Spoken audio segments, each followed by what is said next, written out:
Okay. Good evening. Hope all are good. कल हम लोगों ने EMI में सेल्फ इंडक्शन करी थी। होप आप सबका काम कुछ इजी हुआ होगा। और आज आगे बढ़ते हैं और म्यूचुअल इंडक्शन करते हैं।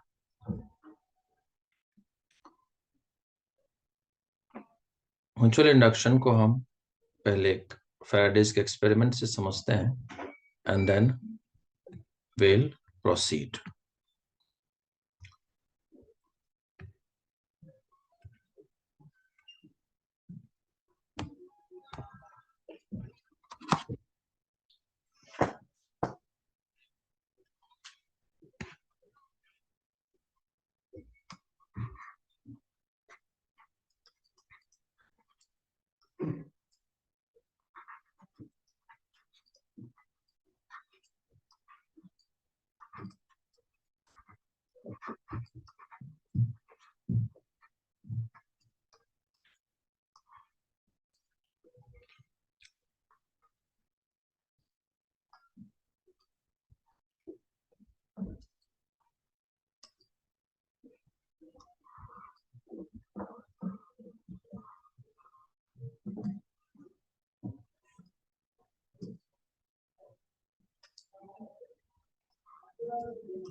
ओके, तो अरेंजमेंट को देखते हैं।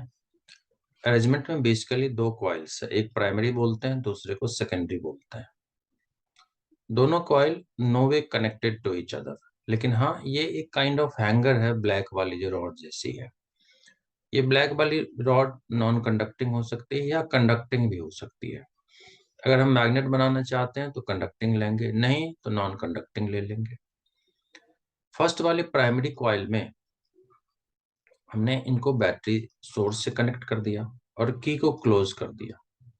द मोमेंट वी क्लोज की, there will be current into it.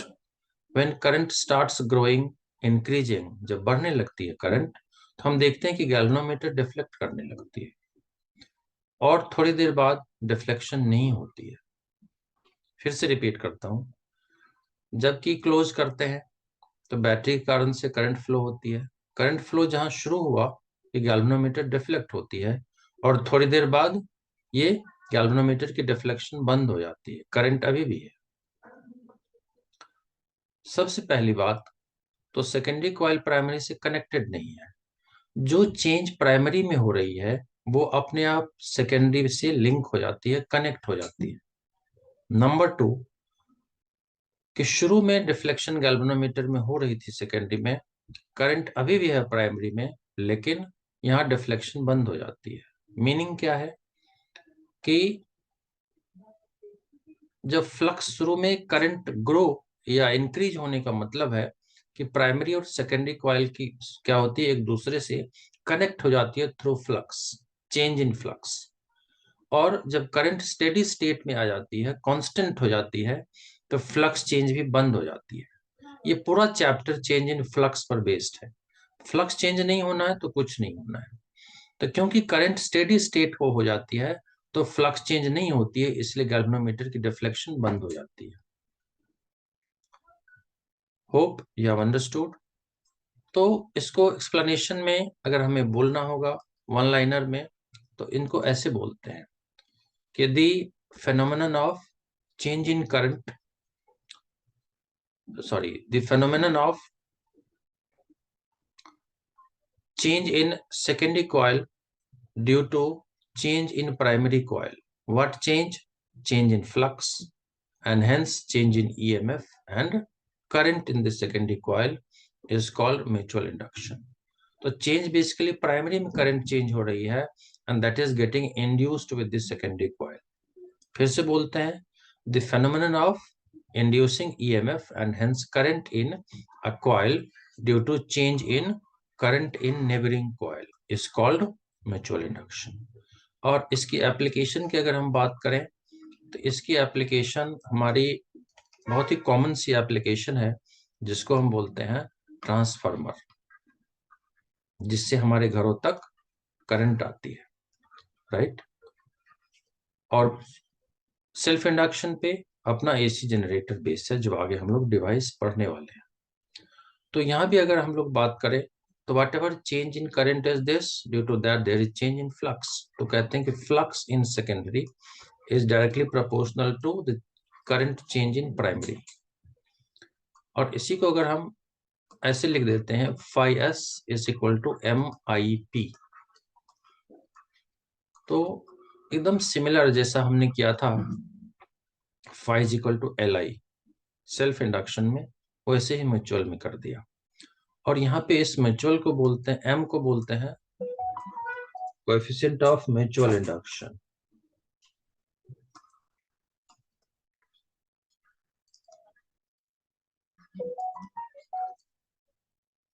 Coefficient of mutual induction. और इनकी भी एसआई यूनिट हेनरी ही होती है। SI unit is Henry, HENRY capital H, और मिली माइक्रो ऐसी यूनिट्स हमने यूज करना है। अब जैसा हमने पहले किया था वैसे ही सेल्फ की तरह ही अगर हम फैराडेज लॉ अप्लाई कर दें, और उससे पहले एक बात और कर सकते हैं कि हम एज्यूम कर लेते हैं कि करंट जो प्राइमरी में है वो 1 एम्पियर है। तो देयरफॉर जो म्यूचुअल इंडक्शन है that will be equal to the flux in the secondary coil. अब अप्लाई करते हैं from Faraday's law of EMI। तो क्या लिखते थे, E is equal to minus d5/dt, और फाई के बदले d/dt तो वही है, MI, तो MIP। This we write, M को पहले लिख लेते हैं minus DI/dt, and when we write like this, तो अब हमें EMF के लिए एक दूसरी फॉर्मूला बन गई, right, which is minus MDI/P/dt। Minus वही है कि लेंज लॉ के according an opposition is offered to the motion of conductor. यहाँ भी हम लोग थोड़ा ऐसे सोच लेते हैं कि if minus of DI/dt is 1 ampere per second, then coefficient of mutual induction is equal to the EMF induced in the coil। एक तरीके से डेफिनेशन टाइप भी हो गई, मतलब दो तरीके से डिफाइन कर सकते हैं कि mutual induction can be equal to the flux linked with the secondary coil when current flowing through primary is 1 ampere. इस तरीके से भी डिफाइन करते हैं कि mutual induction can be equal to the EMF induced when change in current is 1 ampere per second. तो दोनों तरीके से डिफाइन करते हैं, राइट। और अब इसमें कुछ खास सिग्निफिकेंट चीजें करने की कोशिश करते हैं, और वो हम क्या कर सकते हैं। तो जैसे सेम सेल्फ इंडक्शन में हमने पढ़ी थी, क्या पढ़ी थी, formula for self induction in a coil which was capital L is equal to μ0 n² A/L। उसी स्टाइल में यहाँ पे सीखने वाले हैं, वो भी बहुत इंपॉर्टेंट है। तो पहले बोर्ड थोड़ा स्पेस क्रिएट करते हैं, and then we'll be able to do that.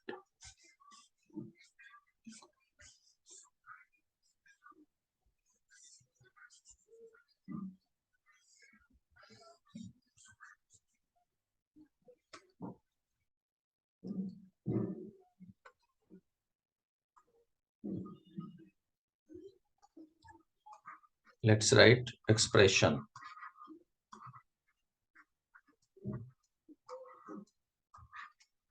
for mutual induction, right? तो बेसिकली हम चाह क्या रहे हैं,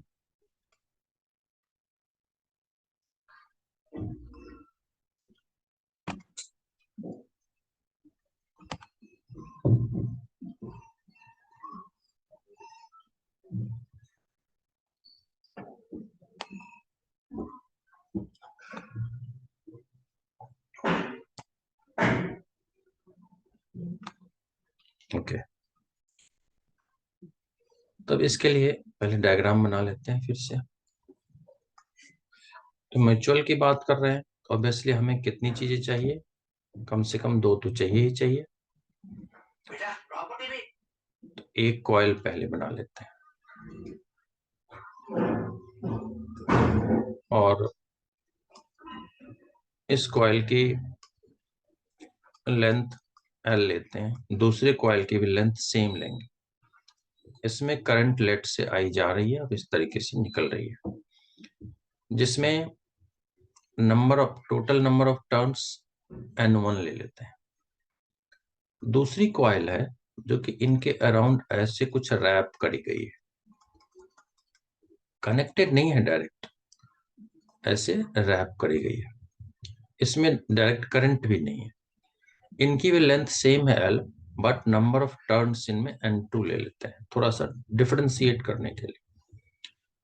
अब जब यहाँ करंट स्विच ऑन करेंगे, हम जानते हैं कि करंट स्विच ऑन करते ही फ्लक्स इसमें इंड्यूस हो जाएगी, जो कि सेकेंडरी कॉइल से लिंक हो जाएगी। तो flux in secondary coil,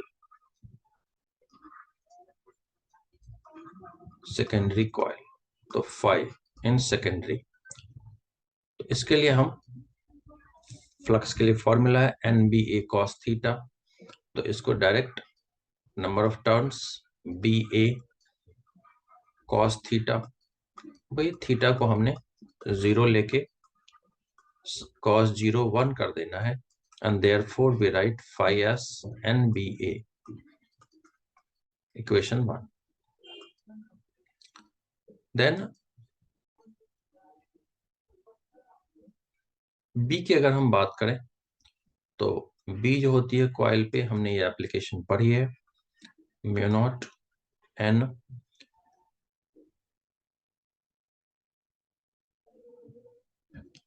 I upon L। अगर ये B यहां हम डाल दें तो phi s becomes mu naught. अब ये जब N हम सेकेंडरी की बात कर रहे हैं, जो फ्लक्स इंड्यूस हो रही है, तो दिस विल बी N2, और ये मैग्नेटिक फील्ड जो होगी यहाँ पे N1 के कारण होगी फर्स्ट में, तो म्यू नॉट दोनों आ गया N1 N2 I A upon में L। तो actually let us make this equation first, और अगर ये फर्स्ट है तो now move on to the next, जो कि हमने ऑलरेडी पढ़ा हुआ ये कि also phi in secondary is equal to MI। अगर हम इक्वेट कर दें from equation 1 and 2, we get it will be MI is equal to mu naught N1 N2 IA divided by L. So what we see, I gets cancelled, and therefore we have M is equal to mu naught N1 N2 A divided by L। तो ये हमारी formula बन गई, similar to the formula for self induction, right. वहां क्या था, mu naught N square A by L, यहाँ N1 N2 दोनों कॉइल की अलग अलग आ गई। मीन्स म्यूचुअल इंडक्शन की डिपेंडेंस अगर हम देखें तो M depends directly on the number of turns N1 and N2, directly on area, जरूरत पड़े तो एरिया को पायर स्क्वायर में कन्वर्ट कर लेते हैं, and inversely proportional to length, if required तो length can be 2 pi r। तो होप थोड़ा आपके काम को इजी कर पाया हूं, आपको समझ में आ रहा होगा। Thank you so much, may God bless you.